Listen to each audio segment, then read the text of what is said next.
between TikTok getting banned and wildfires in LA, I think Europe would be a great place to live. Did I mention that a lot of them have free healthcare and free education? Come with me to Krakow. So I was here, took the train from Warsaw to Krakow, and here I am. The reason why I wanted to go to Poland was because I wanted to visit Auschwitz. It's one of my lifelong dream and one of the bucket lists that I wanted to go to, and I'm so glad that I was able to complete that before I die. So here is the hotel room in Krakow. It's very historical.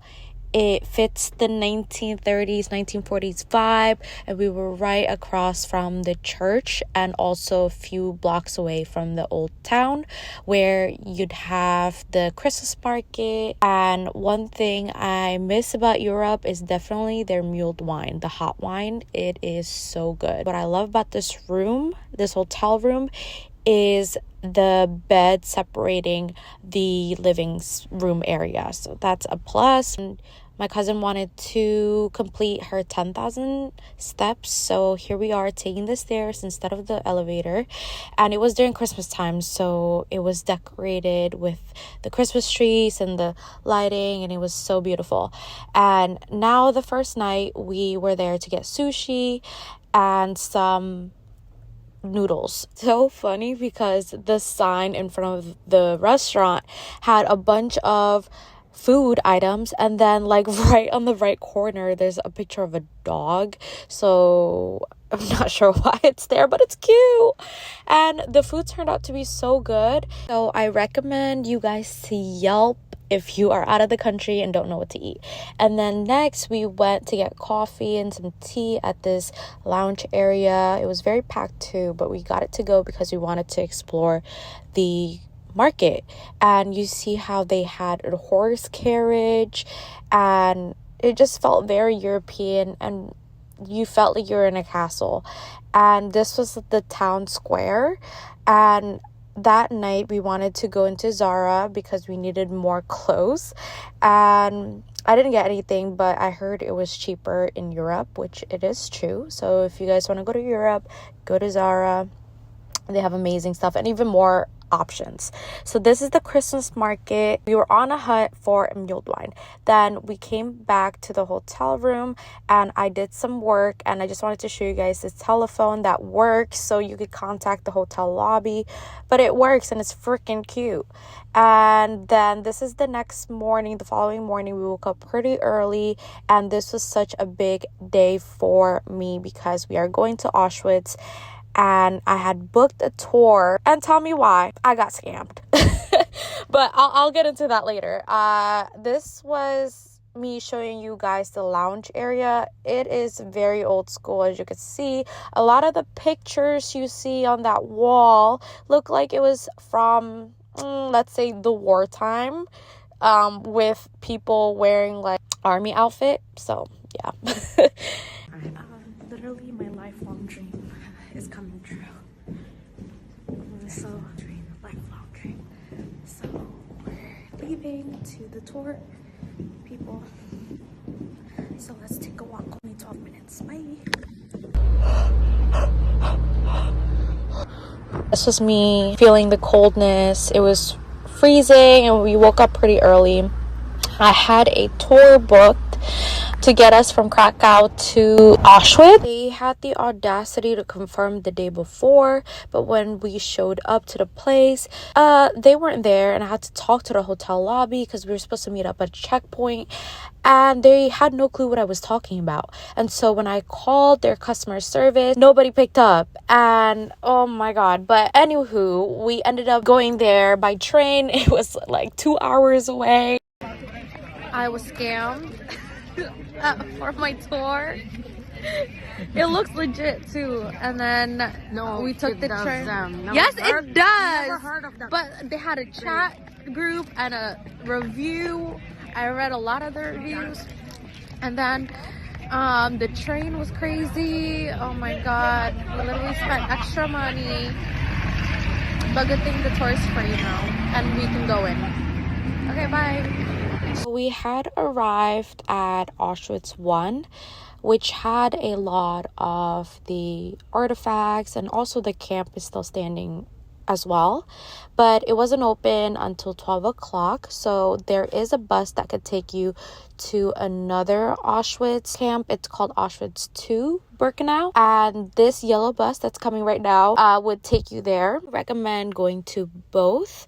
So the Auschwitz Birkenau is the largest of more than 40 concentration camps that have been made by the Germans. You arrive, you are greeted with the infamous train tracks and that building that would lead you straight to the camp. So a lot of these people would go straight from the train, not knowing where they were going, straight to this place.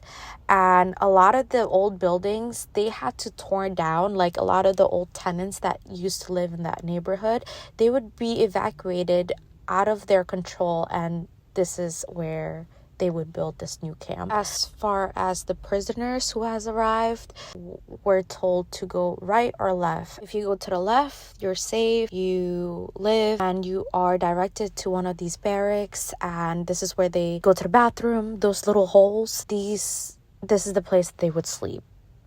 So there are a bunch of them. And if you go to the right, if the officers direct you to the right, you'd go into the extermination gas chamber and automatically would be killed. And these are some of the victims that were killed and were directed straight to the right, and a lot of them are children and elderly. So this is a picture of what it was like, and it was chaotic when they arrived. After this, we went to Auschwitz number 1. This camp has a lot of artifacts like their hair, clothing, suitcases. So each of the barracks or the buildings that they still have standing are filled with people's stories. When you go down and enter the museum, you will hear the victims' names, and let's hear some of them.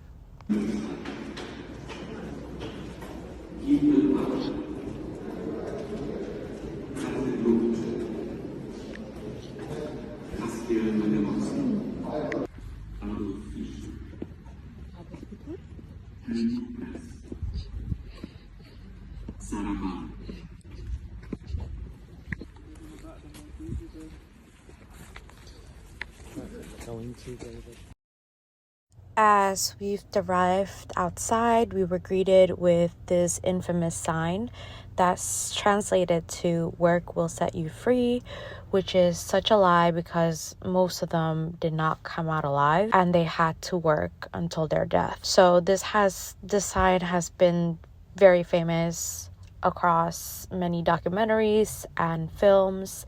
And as you enter in, a lot of the prisoners would see corpse just building up by the wall right there.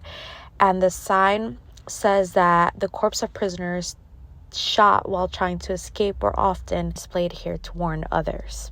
So as they arrived, they already knew that they were not in a good place. And this is the famous death wall.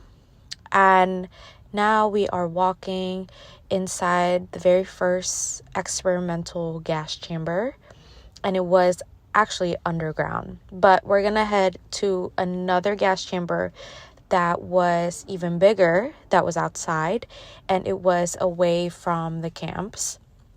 So as you enter in, you felt this deep energy, and it felt so dark and it's so heavy, like I could not breathe. And I'm not exaggerating, guys.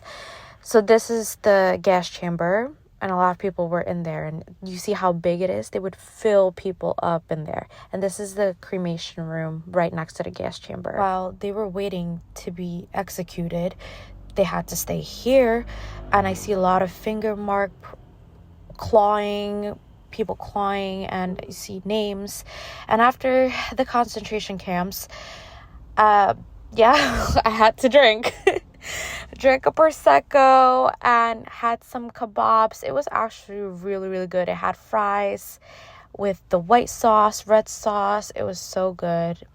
And the next morning, we explored some of the Krakow Old Town and had some KFC for breakfast. This is one of the beautiful castle in Krakow. And straight after, we went to one of the first ghetto, and this is the first ghetto wall that was built. Before the Jews went into a concentration camp, they would go into the ghetto first. Oh, this is the Schindler's List, the Schindler's Factory. If you guys have ever seen that movie, Schindler's List, Schindler has saved a lot of Jews from going to concentration camps.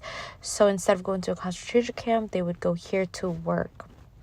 And he saves thousands of people, of Jews. Yeah, he was a hero. I'm gonna show you guys pictures of some of those workers.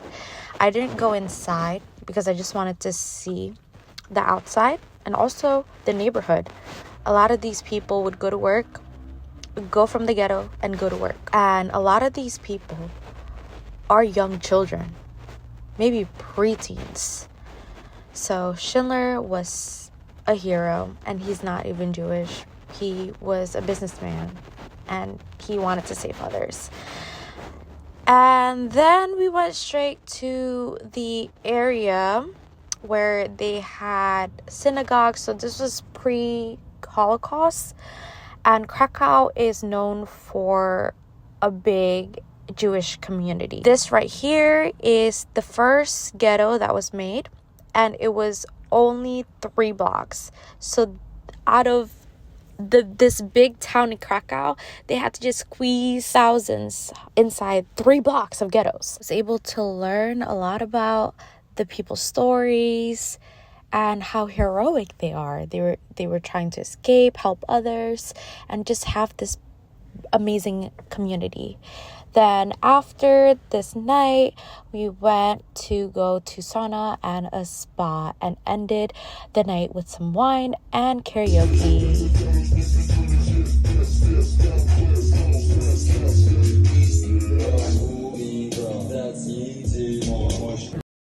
The next morning, we were heading to Milan, Italy next. So this was the very last day. I was so sad. But we were greeted with a bunch of people. People were there in the town square. They were having a competition of who can make the best church building from scratch. So these are some of the amazing models that they made.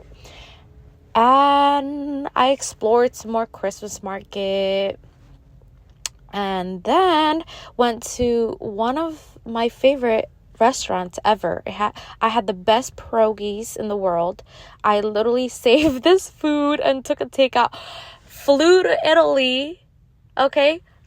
Flew to Italy with these foods and eat it 2 days after without putting it in the fridge. So that's how good it was. Stay tuned for part 3 to Milan, Italy.